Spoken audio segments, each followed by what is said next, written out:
This is the Linguistics Podcast. Questions or comments can be directed to Twitter at LinguistChris or via email to linguistchris@gmail.com.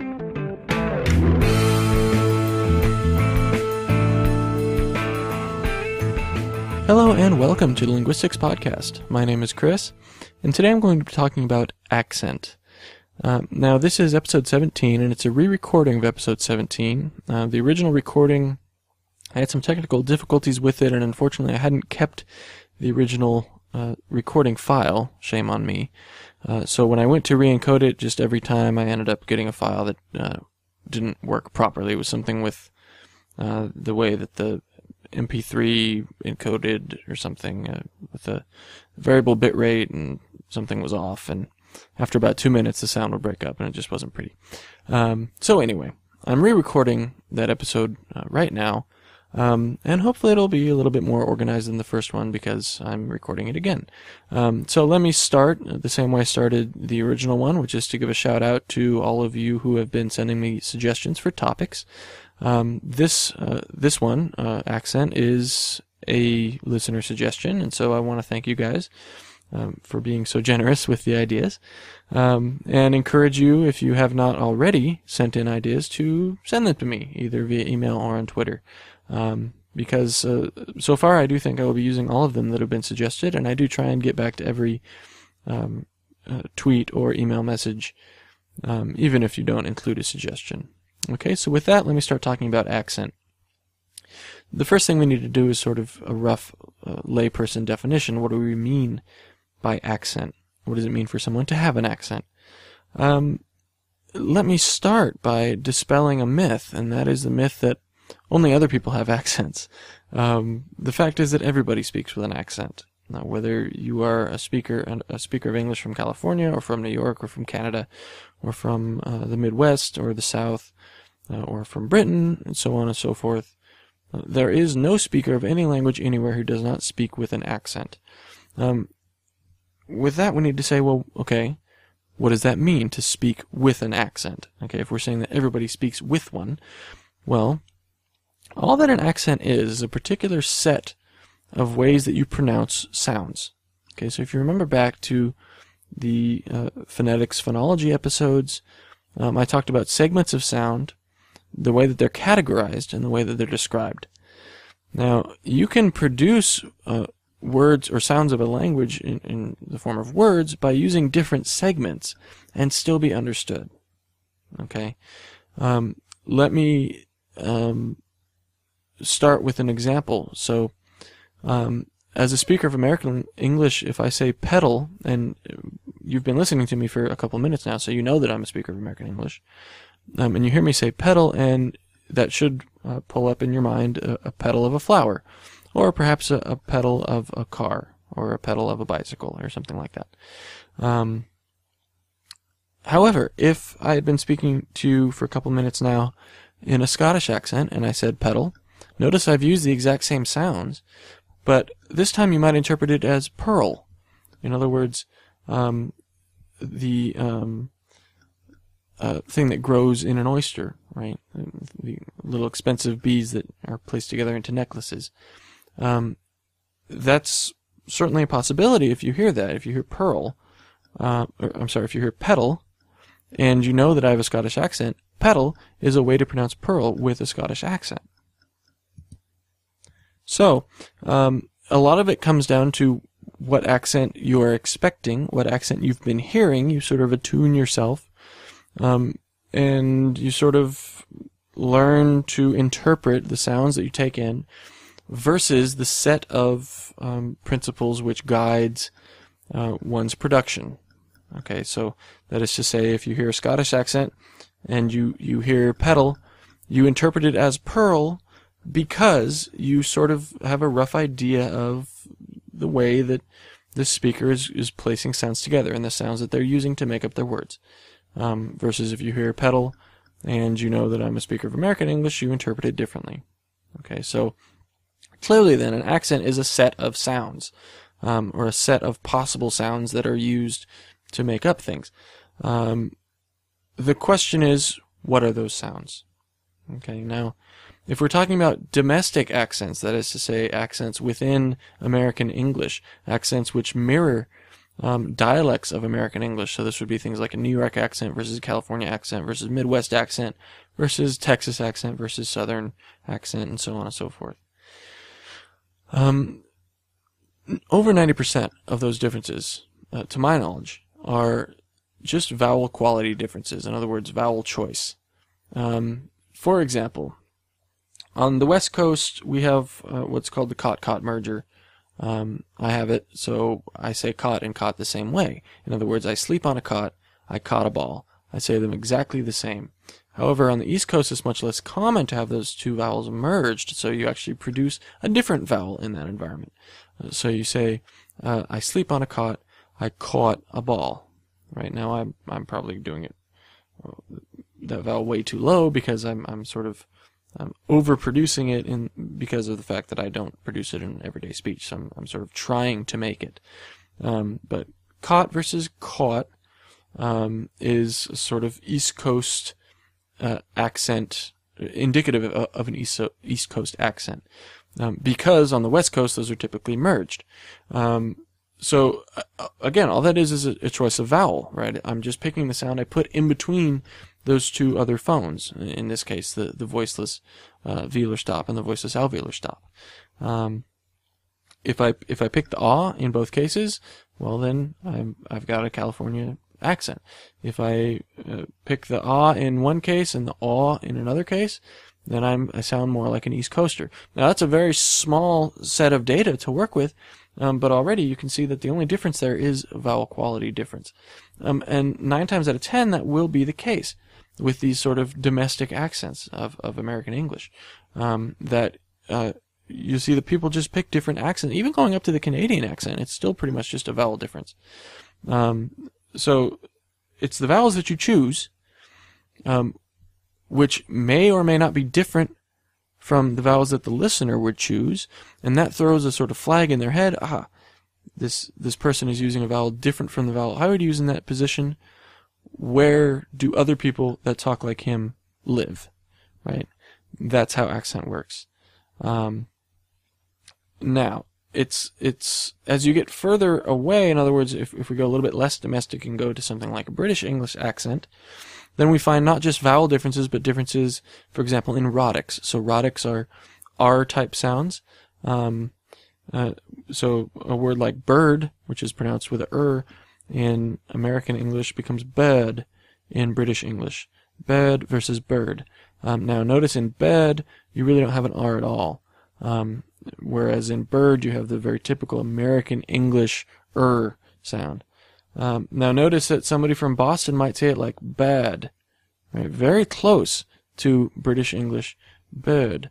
Now, if we're just looking at it linguistically, then yes, the Bostonian accent and the British accent do have something in common in terms of the rhotic.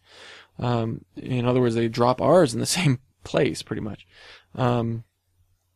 However, the Bostonian accent and a typical British accent will still have differences between each other in vowel quality, for example. So the choice of vowel will still be different. So it's not to say that those accents are identical because they do the same thing in a certain number of environments, right? This is a set of things that we're saying make up an accent, not just one feature. So it's not just the case that the only thing that makes the British accent up is the fact that they'll drop that R after a vowel. It's just not true. It's a set of things that make these accents up. Okay. Now, that being said, what about foreign accent? How does that differ from regular accent? Well, a foreign accent typically will be caused by what's called negative transfer. That is to say, features of an L1, a native language, being used in an L2. Okay, so and when we say features here, I'm talking about phonetic features. In other words, phonological processes which do apply in the L1, the native language, but should not be applied in the L2, and yet they are anyway. Okay, that's a lot of times how you get foreign accents. So, for example, a German accent of English, you get things like and becoming ant. Now, this is because in German there is a phonological process called word final devoicing, where you devoice the final consonant of a German word. A good example of this is a German word Zug. Zug means train. However, it ends with a G. It's Z-U-G, but it's not pronounced with a G, right? You don't have a voiced velar stop at the end of that. You have a voiceless velar stop. Zug, not Zug, but Zug, with essentially a K at the end. That's typical for German. The issue is when somebody who's spoken German all their life learns English, depending on how they learn it, they won't learn that you don't devoice the final consonant of the word in English, and therefore they produce things like and. Now notice, as I'm trying to fake a German accent, I'm doing something else. I'm not only just devoicing that word final consonant, but I'm also changing the quality of the vowel. So I started with and I turned it into ant. So not only have I changed that final consonant, but I've also changed the vowel. Right? I've changed the vowel quality, and that just sort of came about subconsciously as I'm trying to reproduce a German accent. And I do believe that the German accent has a lot of vowel quality differences with the typical American English accent. So that would be another sort of giveaway for accent. But keep in mind that because this is a foreign accent, we're saying that these changes are because of features of German that are being used in English, right? An issue of negative transfer, not an issue of dialectical variation. In other words, it's not the case that there is a variety of English referred to as German English, which is a productive variety of English that somebody would learn from birth. That doesn't happen, right? If a German couple moves to America, has a child, that child grows up with some kind of dialectical accent of American English. Let's say they move to New York, the child grows up speaking New York English, right, and sounding like a New Yorker. They don't end up producing their parents' foreign accent. Right, and the reason is that foreign accent is sort of a different beast here, right? We're saying that there's negative transfer involved. If you don't have the same L1, or you have two L1s, in the case of the child, then you won't have the negative transfer, and therefore you don't have foreign accent. Right, so again, two different beasts. Dialectical accent is just what it sounds like. It goes with the dialect. Foreign accent, transfer from your original language. Okay? But at their core, they're the same thing. They're sets of features that are being used to produce the sounds of the language you're trying to speak. Okay? Okay. That's about all I have to say about that, but let me talk about one last sort of subtopic, and this was actually what the topic was pointed to when it was suggested to me by a listener. Can somebody change their accent? Is that possible? Well, let me talk about two different cases here. First, let me talk about foreign accent. In foreign accent, there is something at play known as fossilization. Okay, so this would be, let's say you have because I've already been talking about German accent, let's say you have a speaker of German who moves to America in their mid-20s, and the age is important here. So they're in their mid-20s, they move to America, and they're devoicing their word final consonants all the time in their English, and it's a dead giveaway that they speak with a German accent, right? Because they're transferring that feature over. If this person does not spend a lot of time and effort to sort of attempt to consciously correct that devoicing, and then it will become fossilized. And what fossilized means is that it becomes very, very difficult to fix it after a certain period of producing it that way. And this goes hand in hand with something called exemplar theory, which I will cover in a future podcast because I think it's incredibly interesting. However, just know for now that basically what happens is you're transferring that feature onto your English, and then as you produce more and more tokens of English words, so as you say ant more and more times like that, then it becomes more and more the norm of how you say that word, because you're thinking less and less about producing that word. So the first time when you're learning English and somebody says, oh, und auf English ist and, right? You hear it the first time, then you really spend time and you start saying, okay, and, and you really try and produce it as an English speaker would produce it. But you start producing ant in quicker speech, ant. You start devoicing that final consonant. you do it more and more and more, you get more and more used to it, and eventually it becomes fossilized. You can't correct it anymore. So that's fossilization. Now, that's issue 1. Now, issue 2, let's say you live in California and you move to New York. Will you get a New York accent? Well, again, let's say you're 25. The key here is whether or not you want to have a New York accent, because at the end of the day, you are producing all the sounds that come out of your mouth. Right? Your brain has to make all those muscle movements. And if you are trying to align yourself with a certain social group, in this case New Yorkers, it's fairly likely that you'll pick up a New York accent. Right? Because the accent differences, again, they're not because of any negative transfer from some other language. It's not a foreign accent, but rather it's a dialect accent. You can change it as easily as you can change your dialect. As easily as East Coasters can start saying hella, which is decidedly West Coast phenomena for a long time, they can decide to change their vowel quality to California English if they wanted. I mean, all dialects are sort of a set of arbitrary changes to what we sort of represent as a coherent whole, a language. So really, there's no reason that an accent can't change over time. Now, again, I say that it goes hand in hand with whether or not you want to be associated with a certain social group, because it does.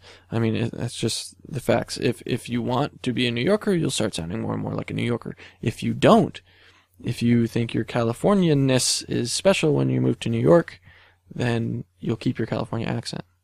And that's all there is to it. Now, I've been pretty clear about all my examples being around 25. Why is that? Well, we need to account for what's known as the critical period for language learning, which typically is understood to be children under about 7, and some people say there's a second critical period from like 16 to 20.